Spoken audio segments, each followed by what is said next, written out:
Hello friends, स्वागत है आप सभी का आकांक्षा एकेडमी में। Friends, BPSC TRE 3.0 DV schedule supplementary result के बारे में बात करेंगे और एफिडेविट किसको बनवाना है, कैसे बनवाना है और कब बनवाना है, किस हालात में बनवाना है, वो सब आप लोगों को कवर करेंगे। सत्यापन पत्र कैसे भरना है और डीवी डॉक्यूमेंट में क्या ऐड करना है, उसके बारे में कितनी फाइल बनानी है, वो सब के बारे में बारी बारी बात करेंगे।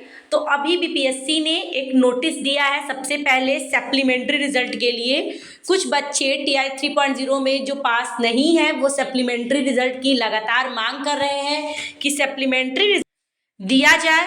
तो बीपीएससी को मेल लिखकर, मतलब लेटर लिखकर भेजे हैं। तो बीपीएससी ने उसका रिप्लाई किया है कि आपका सप्लीमेंट्री रिजल्ट बीपीएससी के हाथ में नहीं है। बीपीएससी का काम है एग्जाम कराना, रिजल्ट देना। सप्लीमेंट्री रिजल्ट के लिए अगर कोशिश करना चाहिए था बच्चों को तो शिक्षा विभाग को।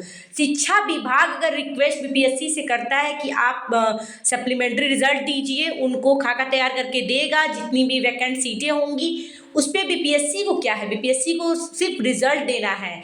उसको मसौदा तैयार करके रिक्वेस्ट करने का काम शिक्षा विभाग को है। तो ये चीज़ें बीपीएससी ने क्लियर कर दिया है। तो देख लीजिए, देखिए लिखा हुआ है, बिहार लोक सेवा आयोग द्वारा विज्ञापन संख्या 22/2024 के अधीन शिक्षा विभाग बिहार एवं अनुसूचित जाति एवं जनजाति कल्याण विभाग बिहार के अंतर्गत विद्यालय अध्यापकों का वर्ग 1 से 5, 6 से 8, 9 से 10, वर्ग 11 से 12 के सभी विषयों का परीक्षा फल जिला आवंटन के साथ आयोग द्वारा प्रकाशित किया जा चुका है। कतिपय उम्मीदवारों द्वारा ईमेल और स्पीड पोस्ट के माध्यम से उक्त विज्ञापन के अंतर्गत सप्लीमेंट्री रिजल्ट प्रकाशित किए जाने का अनुरोध किया जा रहा है। इस संबंध में स्पष्ट करना है कि अधियाची विभाग से प्राप्त अनुरोध एवं रिक्ति उपलब्ध कराए जाने के पश्चात ही आयोग द्वारा सप्लीमेंट्री रिजल्ट प्रकाशन की कार्रवाई की जा सकती है। तो ये बिहार बीपीएससी ने बोला है कि हमें अगर रिक्ति मिलेगी तभी हम सप्लीमेंट्री रिजल्ट का प्रकाशन करेंगे, उसको करने में कुछ नहीं जाता है। ये चीज़ें आप लोग को पता होनी चाहिए कि बीपीएससी को नहीं, शिक्षा विभाग को इसको रिक्वेस्ट करना चाहिए था। और एक चीज़ और है कि बिहार लोक सेवा आयोग बीपीएससी ने अपनी साइट चेंज कर दी है। साइट का नाम अब हो गया है, देखिए bpsc.bihar.government.in। ये आप लोग नोट कर लीजिए। पहले था आपका bpsc.bihar.government.in पर प्रकाशित की जाएंगी। उसके पहले आपका था bpsc.big.nic.in। तो ये भी आज बिहार लोक सेवा की तरफ से नोटिस आया था। अब रही बात डीवी शेड्यूल, अभी तक आपका डीवी शेड्यूल आया नहीं है। आज 15 हो गया है, डीवी शेड्यूल की बात अभी कहीं कुछ नहीं दिख रही है। कल तक आप लोग या परसों तक ही बस आप वेट कर सकते हैं। अगर नहीं आता है तो फिर आपका लग रहा है डीवी डेट थोड़ा एक्सटेंड होगा। डीवी शेड्यूल अब तक पूरी तरह स्लॉट वाइज आ जाना चाहिए था कि कब किसको कराना है। क्या एक साथ ही सारे कैंडिडेट डीवी सेंटर पे जाएंगे? ऐसा तो हो नहीं सकता है। तो ये सारी चीज़ें हैं कल तक, और आप लोग वेट कीजिए। उसके लिए पूरा जो ब्रीफली आपका शेड्यूल आना है। सबसे पहली बात होगी एफिडेविट किसको बनवाना है। एफिडेविट में देखिए यूपी का एक चीज़ें हैं कि जो यूपी की महिलाएं हैं उनके नाम के आगे केएम लगता है, ठीक है, तो वो भी एक एफिडेविट तैयार कर लेंगी। कहीं कहीं जिलों में मांगा जाएगा जिसकी वजह से आपको परेशानी ना उठाना पड़े, तो उसके लिए आप लोग एक एफिडेविट बनवा लीजिएगा। यूपी की जितनी भी लड़कियां उनके 10th की मार्कशीट और सर्टिफिकेट में केएम नाम के आगे लगता है, ये बड़ा इशू नहीं है। फिर भी अगर कुछ लोग परेशान करने के लिए मांग देते कि नहीं आप लाइए एफिडेविट, तो आप लोग को बनवाना पड़ेगा। और जिनके नाम में त्रुटि है, नाम में डैश लग गया है, एक भी अक्षर इरर है या आधार में मिसमैच हो रहा है कहीं भी, तो उनको 100 रुपये के स्टाम्प पे आपको एफिडेविट बनवाना है। किससे बनवाना है एफिडेविट? तो आप लोग किसी भी एडवोकेट के पास चले जाएगा, जुडिशियल, वहाँ पर आप 100 रुपये का स्टाम्प पेपर लेकर उस पर नोटरी चिपकवा कर उसके बाद उस पर लिखवाइएगा। जो प्रॉब्लम होगी उस स्टाम्प पेपर पे आप टाइप करा के जिला अधिकारी, डीएम से या फिर मजिस्ट्रेट का वहाँ सिग्नेचर होना चाहिए। जिसके पास भी मजिस्ट्रेट का पावर हो, अगर एसडीएम ही पावर रखती है तो उससे भी आप सिग्नेचर और मुहर करवा सकते हैं। तो ये चीज़ें जब आप बताएंगे जाकर तो उसके लिए भी आप लोग एफिडेविट बनवा बनवा लीजिएगा। तो एफिडेविट 100 रुपये का होगा, उस पर सारी चीज़ें नोटरी चिपका के वो देंगे। बाकी आप अपने हाथ से या फिर किसी वकील से लिखवा कर जो प्रॉब्लम है, और आप अगर SDM के पास पावर मजिस्ट्रेट का है तो वो, नहीं तो जिले में अगर मजिस्ट्रेट बैठते हो या DM तो उनसे आपका सिग्नेचर वो चीज़ होना चाहिए। तो ये हो गया आपका DV को एफिडेविट के बारे में। और रही बात कितनी फाइल तैयार करनी है, तो आप लोग 3 फाइल तैयार फिलहाल कर लीजिएगा। 3 फाइल कागज वाली जिसमें नत्थी लगी हुई हो, मोटी वाली ना, वो फाइल लेकर 3 फाइल तैयार करनी। तीनों में वाटर मार्क, एक में पूरा वाटर जो मार्क वाला डॉक्यूमेंट है उसको कलर प्रिंट 3 कम से कम निकलवाइएगा। एक आपको DRCC पे देना होगा, डाइट पे देना होगा, BRC पर भी देना होता है, ठीक है। तो 3 फाइल तैयार, और एक अपने पास रखने के लिए लगभग 4 फाइलें आप तैयार कर लीजिएगा, ठीक है। एक फाइल में सब चीज़ें वाटर डॉक्यूमेंट रहेंगी, फिर उसका फोटो स्टेट रहेगा, आपके ओरिजिनल डॉक्यूमेंट के भी फोटो स्टेट करा लीजिएगा। ये अलग अलग रख लीजिएगा, वहाँ जैसे मांगेंगे वैसे दीजिएगा। वाटर डॉक्यूमेंट के अलग पूरा रख लीजिएगा, उसको देकर वो सत्यापित करते हैं। उसके बाद एक ओरिजिनल आपका रहेगा, उसको टच मत करिएगा, और उसी का वाटर डॉक्यूमेंट का फोटो कॉपी, और उसके बाद जो ओरिजिनल उसका भी फोटो कॉपी आपको चाहिए, और कम से कम 10 फोटो आप लोग रख लीजिएगा। ये तो फाइल आप लोग को 4 सेट में तैयार करनी होगी। ये चीज़ें आप लोग ध्यान रखिएगा, ठीक। तो इतनी फाइलें आप लोग फिलहाल के लिए 3 फाइलें तैयार कर लीजिएगा। और जिस फाइल पे नाम अच्छे से लिखना हो तो आगे पूरा TRE 3 करके अपना नाम, पिता का नाम, किस में आपका सिलेक्शन हुआ है, अपना रोल नंबर, ये सारी चीज़ें आगे आपको लिखकर चिपका देना। तो ये सब तैयार आप लोग करके जाइएगा। DV के लिए 2 कपड़े हैं, अपना सामान लेकर। तो फाइलें 3 आपकी तैयार करनी, कैसी करनी है मैंने बता दिया।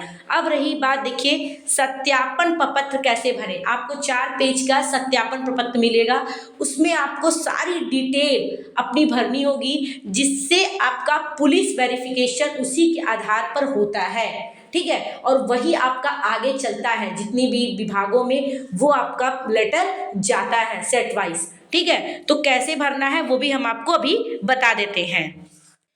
तो देखिए सत्यापन प्रपत्र में सबसे पहला आपका फोटो चिपकाना है।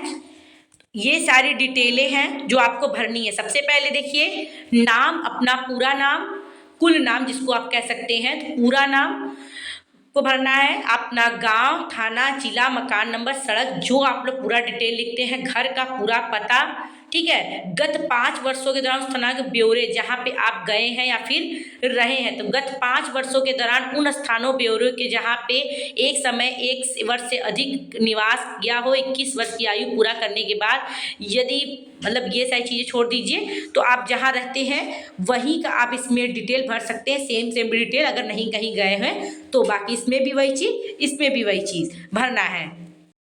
फिर यहाँ नेक्स्ट में है, देखिए पिता के उपनाम अगर कोई है चाहे उसको साथ, ठीक। पिता सहित माँ, अगर माँ है तो माँ का मतलब माँ का नाम, पत्नी, ये पत्नी नहीं है जिसके पति हो, पति का नाम, भाई बहन इसमें नाम, राष्ट्रीय उनका मतलब इनका सारा ब्यौरा देना है। क में पिता के सारे बारे में लिखना है, माँ के, फिर अगर जिसकी शादी हो गई है तो पति पत्नी का डिटेल देंगे, जिसकी नहीं हुई है वो नहीं देंगे, जिसके भाई हैं उसके बारे में, बहन है तो उसके बारे में, कहाँ वो जन्मे हैं, राष्ट्रीय जन्म अधिवास, जन्म स्थान उनका कहाँ है, व्यवसाय अगर है, अगर किसी सर्विस में है तो वो नहीं है, स्टूडेंट लिख दीजिएगा, पढ़ते लिखते होंगे। भाई बहन तो पिता अगर कृषि में है तो कृषि लिख दीजिएगा, अगर प्राइवेट जॉब में है तो प्राइवेट जॉब लिख देगा। प्रत्याचार का वर्तमान पता उनका लिखना है, घर का स्थायी पता, ये आपके बारे में पूरा डिटेल होता है, ठीक है। और पुत्र पुत्रियों के बारे में सूचना जो विदेश में रह रहे हैं, तो ये 6वां आपको नहीं भरना है। जिसके विदेश में रह रहे होंगे वो तो यहाँ जॉब करेगा नहीं, तो सिंपल सी बात है, ठीक है। 7 नंबर पे राष्ट्रीयता, जन्मतिथि, वर्तमान आयु, मैट्रिकुलेशन प्रमाण पत्र में दी गई आयु, तो जो सेम चीज़ें होंगी जो मैट्रिकुलेशन में होता है वही आप लोग भरते हैं। जिले राज्य सहित नाम, जन्मस्थान, आप किस जिले राज्य संबंध है, आपका पिता मूल किस जिले से राज्य संबंध है, ये आपका धर्म, अनुसूचित जाति जनजाति पिछड़ी जिससे संबंध है उसका नाम लिखें। फिर 15 वर्ष की आयु जिन स्कूल कॉलेजों में शिक्षा प्राप्त की, जो आपकी एकेडमिक रही है उसके बारे में इसमें बताना है। क्या आप केंद्र राज्य सरकार, अर्ध सरकारी निकाय, स्वायत्त लोक उपक्रम अथवा निजी फर्म स्थान सेवारत है। अगर कोई कार्य कर रहे होंगे प्राइवेट चाहे कुछ भी, उसके बारे में हाँ तो लिखिएगा, नहीं है कहीं कुछ तो इसको फिल मत करिएगा, ठीक है। तो ये आपके लिए नहीं है। क्या 13वां में, क्या आपको कभी गिरफ्तार किया गया? नहीं। क्या आपको मुकदमा चलाया गया? नहीं। आपको हिरासत में रखा गया? नहीं। वैसे आपका नहीं ही होगा ऑलमोस्ट। तो ये सारी चीज़ें आप लोग के ऊपर है। ये एक तरह से पुलिस वेरिफिकेशन की तरह ही होता है और ये काम देता है जब आपका वेरिफिकेशन होता है। तो ये क्या आपको कभी नज़रबंद किया गया है? तो आप लोग जानेंगे नहीं। वैसे सब नहीं। न्यायालय अर्थदंड नहीं। क्या कभी किसी विधि न्यायालय अपराध के दोषी सिद्ध किया गया है? नहीं। जिसका हाँ तो वो हाँ अपना करेंगे। क्या कभी लोक सेवा आयोग कर्मचारी, मतलब नहीं वाला ही ये ज़्यादातर है। क्या सत्तावन पद पर किसी विश्वविद्यालय सचिव संस्थान विरुद्ध कोई मामला लंबित है? नहीं। ठीक, ये सारी चीज़ें पढ़ने के बाद, ये सब करने के बाद अपने क्षेत्र के 2 व्यक्तियों का नाम जिसको आप जानते हैं, अपने आसपास के लोगों का नाम दीजिएगा, क्योंकि उससे उनको आपके बारे में पता किया जाता है। तो किसी 2 लोग का नाम आप लोग दे दीजिएगा। फिर अभ्यर्थी का हस्ताक्षर, तारीख, स्थान, नियुक्ति कराने वाला पदाधिकारी, पद नाम, पूरा पता। तो ये आप लोग नहीं भरेंगे, ये कार्यालय द्वारा भरा जाएगा। तो जो आप लोग समझ में आएगा, सारी चीज़ें घर पे इसका प्रपत्र पूरा निकलवा कर एक बार फुल अच्छी साफ राइटिंग में भर के ही ले जाइएगा। तो ये मैंने आपको बता दिया, ये बहुत इंपॉर्टेंट चीज़ है। साफ सुथरा अपनी राइटिंग में बढ़िया से भर के ही जाइएगा और दो रख लीजिएगा भर के, ठीक है। तो ये हो गया आपका डॉक्यूमेंट, मैंने बता दिया आपको। ये सारी चीज़ें हैं, जो भी आगे की अपडेट होगी हम आपको देते रहेंगे। Thank you so much, keep watching. अगर चैनल पे नए हैं, आपको अच्छा लगता है तो प्लीज़ लाइक कीजिए, सब्सक्राइब कीजिए। Thank you so much.